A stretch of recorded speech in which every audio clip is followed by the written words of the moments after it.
If you're killing 50,000 of your citizens, if the government is doing that through the MAiD program, and a lot of them are not actually terminally ill, they're just sad, and the government is encouraging them to submit to being killed by the government, and then won't release the recent statistics, like, what is that? What is that? Yeah, it's genocide. That's exactly what it is. So for today's video, we're going to be talking about MAiD again, because earlier this week, the Minister of Health, Mark Holland, and the Justice Minister, Mr. Varani, both had two separate committee hearings that they had to attend, one with the House committee and then one with the Senate. Now, I'm sure most people by now have seen the little blow up that Mark Holland had at the House committee hearing when being questioned by the Conservative MP Michael Cooper. But if you haven't seen it, please enjoy this exchange here.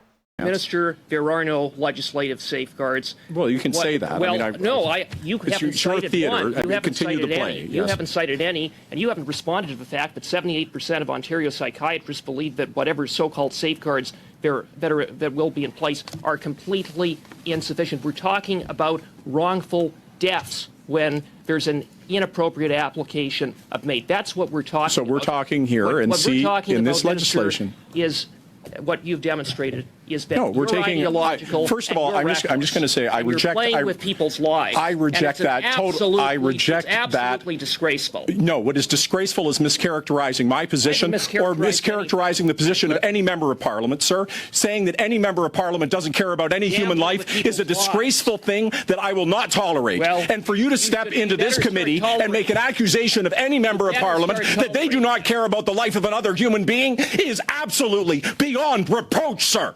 I have spent my entire life, as you have, fighting for the good in this world. And for you to accuse a good person of not caring about human life, shame on you.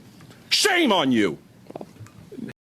I don't know about you, but that doesn't seem like somebody who's mentally stable, who should be talking about anything like this.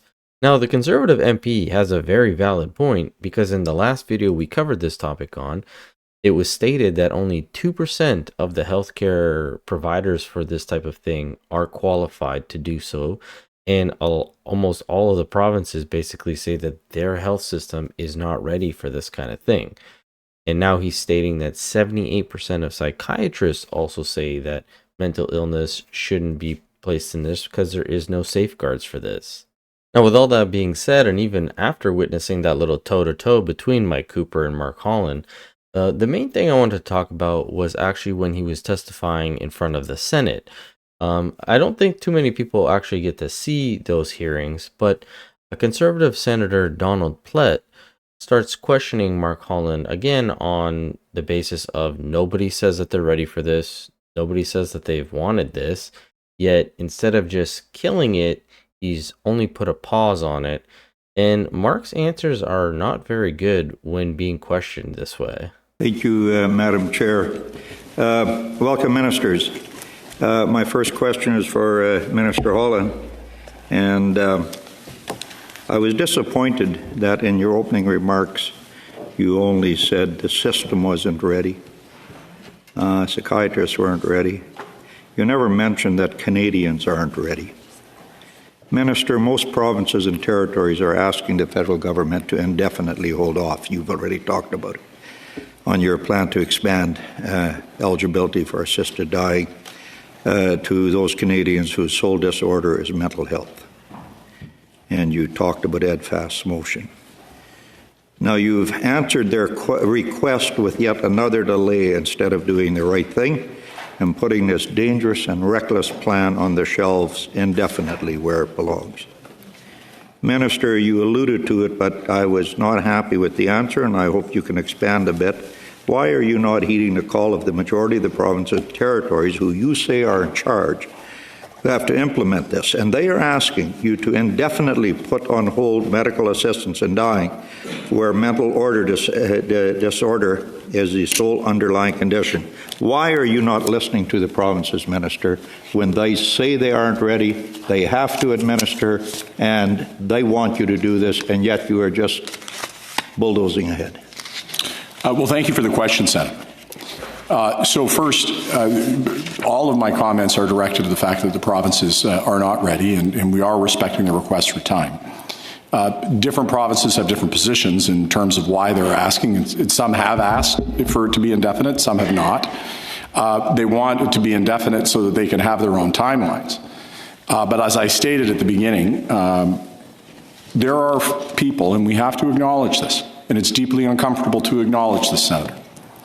There are people who, after decades of suffering through mental illness, who have lived a life of complete torture through their own volition in an irremediable circumstance, are asking to use MAiD. Now, this is a wild statement, and he even tried peddling this whole little spiel back when Michael Cooper was questioning him, and Michael Cooper actually laid into him about this and saying, like, no, that's not the case. It doesn't need to be years and years of mental health. Thank you, Mr. Chair. Minister Holland, you have repeatedly claimed this evening that the only persons who would be captured by this expansion of MAiD for mental illness are persons who have been suffering with an irremediable, irreversible mental health condition for a prolonged period, decades, and have sought all treatment options. That is false, and you know it to be false. Minister, on what basis can you peddle such a false claim? So I would hope that anybody who's in a mental health crisis would come forward and would seek mental health services. And of course, under the regime that we're contemplating here today, that would mean that somebody would get help. They would not have access to the regime. And what I'm saying, sir, is that the people that I'm speaking to, these are very real cases with individuals who are trapped in mental Minister, health. it's my time, and my Go question. ahead, Mr. Cooper. Again, Go ahead, Mr. There Use are it as you no will. legislative safeguards, none whatsoever in the case of MAiD for mental illness. All that would be required is for someone to have the sign-off of two clinicians, not even a psychiatrist, not even a medical doctor necessarily, and they would then have the green light and would be eligible within 90 days. So what are you talking about when you talk about safeguards? Because there aren't any. And this is so blatantly obvious that that's not who this would be targeting, seeing as if that was the case, I doubt that all these provinces was saying, oh, we're not ready for this, because that would probably be a fairly small set of people versus people who are just constantly sad, as Tucker said at the beginning, or just dealing with something else. But you can't even separate what is suicidal and what is not, according to the Justice Minister, who also stated this. When you've got issues of the unpredictability of the course of one's mental illness, when you've got the possibility of suicidal ideation being a symptom of someone's condition, you've got to make sure that while I firmly believe you can distinguish between suicidal ideation and a well-considered, well-thought-out request for MAiD, that difference can be made, that distinction can be made, but we have to ensure that all of the healthcare practitioners, MAiD providers, and assessors have the ability to do so. When only 40 people have had that education, I think that's not enough. So within his statement, he talks about how people with mental illness have an unpredictability of what their mental state will be. Yet, when we're talking about terminal illness, that isn't the case. We know that it's terminal illness. There's no way out of this. And then on top of that, to say that only 40 people have been trained in this, in what, the whole country? Yeah, clearly this is not something that we want to expand it to. But if we go back to the Senate now, as I mentioned, the Conservative Senator Donald Plett continues to push Holland on this, because Holland starts going again down these random paths that have nothing to do with his question. And I appreciate your position is that a person who's suffering in that way and is in that kind of torture, I understand that it's your position that they should not be afforded the opportunity to make that choice. I respect your position, but I would say that most provinces don't have that position. Instead, their position is to ensure that everything has been done. No, I understand that, Minister. I'm sorry. as Madam Chair said, we are limited on time. I would like direct answers. I don't want you to tell me what the provinces are saying. I'm asking you why you didn't do something. And let me be clear, Minister, not only do I disagree with this part of the bill, I disagree with the entire assisted suicide bill. So just to be clear, and I appreciate that we have different opinions, and I appreciate the fact that you respect me. But with all due respect, Minister, how many more extensions does your government need? Your government is yet again holding on to an ideology instead of doing what is right. There is no medical consensus in our country, as it has been said time and time again by experts and parliamentary committees. There is no social consensus, like many polls conducted have shown. And finally, there are no legal directives from the Supreme Court. C-14, your government said, would be admissible for just a small number of people. With C-7, you said the same thing. Instead of being a slippery slope, your government has brought Canada off of a cliff in becoming the world leader in assisted suicide, Minister. When will your government stop following ideology and start following common sense by halting the expansion of assisted suicide? May I respond? Yes, please. Senator, my uncle very recently was diagnosed with terminal cancer. He was in a circumstance, the number you're citing in terms of the number of folks who are accessing MAiD currently, over 96% of them are in a terminal diagnosis, like my uncle. It was a horrible circumstance for our family. My uncle, when he was facing the end of his life and when the ravages of cancer were taking hold of his body, made a determination to end his life on his terms. That's over 96% of the cases we're talking about, Senator.